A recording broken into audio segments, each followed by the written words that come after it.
Buenos días. Medición y control de procesos productivos. Docente Claudia Sosa. Finanzas corporativas. Integrantes Natalie Riaño, Juan Fernando Sáenz y Wilson Vaquero. Vamos a iniciar con la historia de las finanzas.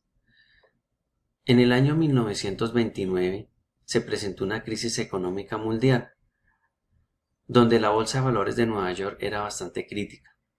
Los grupos financieros norteamericanos y británicos entraron en enfrentamientos porque consiguieron préstamos a las empresas sin tener precaución y creando un ámbito de inestabilidad económica, reflejándose un crecimiento en la tasa de interés y causando que muchas de las empresas se declararan con problemas financieros o muchas de ellas se declararon en quiebra. Esta crisis económica mundial afectó varios países europeos, como España, Islandia, Irlanda, Hungría, Grecia, Portugal, Austria, Hungría y entre otras. El costo de capital. En el costo de capital tenemos 4 puntos muy importantes a resaltar, que son el riesgo y el rendimiento. Componentes del costo de capital.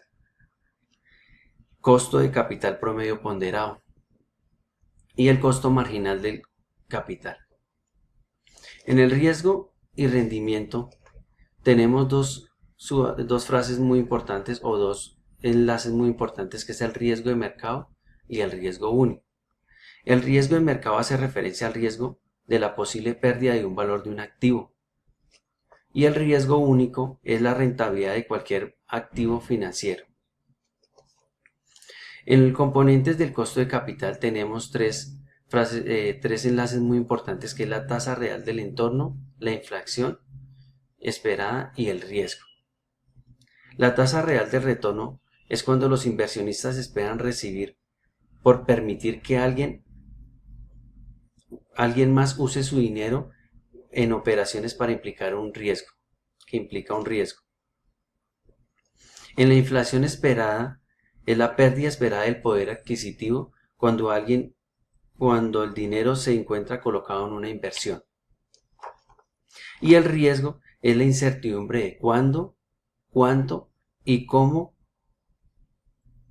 va a recibir dinero de los inversionistas. Costo marginal del capital. Sirve para determinar el aumento del volumen financiero de una empresa. Y el costo de promedio ponderado es una medida financiera que utiliza la empresa. Continuamos con la estructura de capital.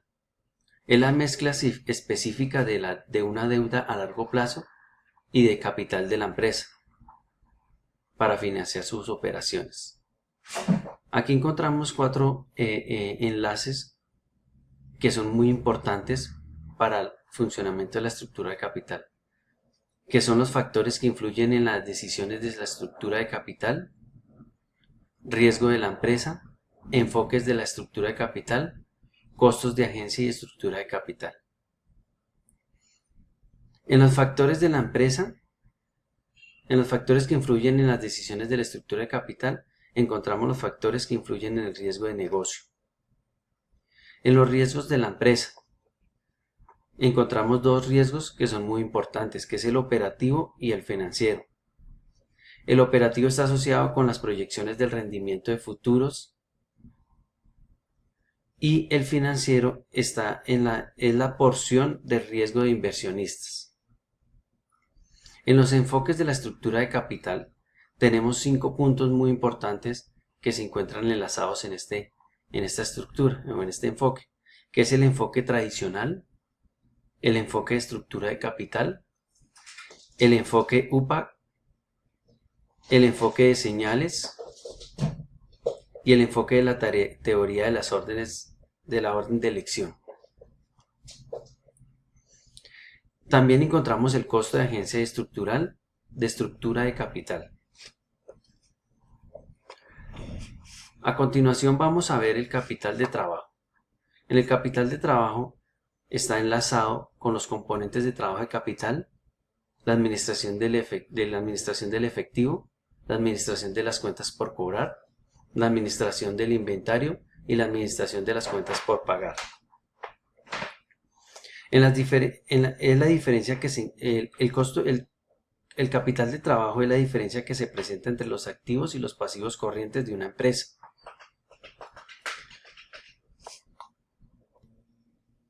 Los componentes del capital del trabajo. Es una de las prácticas que las empresas pueden utilizar para la administración de los componentes del capital del trabajo. En la administración del efectivo, administra adecuadamente el efectivo y un buen control de flujo de entrada y de salida de los efectivos. En la administración de las cuentas por cobrar, para este caso las empresas deben tener unas políticas de cobro como las normas de crédito, los términos de crédito, las políticas de cobranza y el control de las cuentas por cobrar. En la administración del inventario, implica la determinación de la cantidad de inventarios que se deben mantener. En la administración de las cuentas por pagar, es cualquier pasivo que haya sido programado para pagarse en menos de un año. Seguimos con el presupuesto de capital y análisis de flujo de efectivo. Es el proceso de planeación para la compra de activos. Aquí encontramos la clasificación de proyectos, principios para estimar el flujo de efectivo de proyecto, inversión neta, flujo de efectivo operativo neto, recuperación del capital de trabajo neto y proyecto de expansión de activos. Hay un punto muy importante para resaltar que son la clasificación de los proyectos. En este tipo encontramos tres tipos de proyectos: proyectos independientes, proyecto mutuamente exclusivo y proyecto dependientes. Muchas gracias por la atención prestada. Feliz día.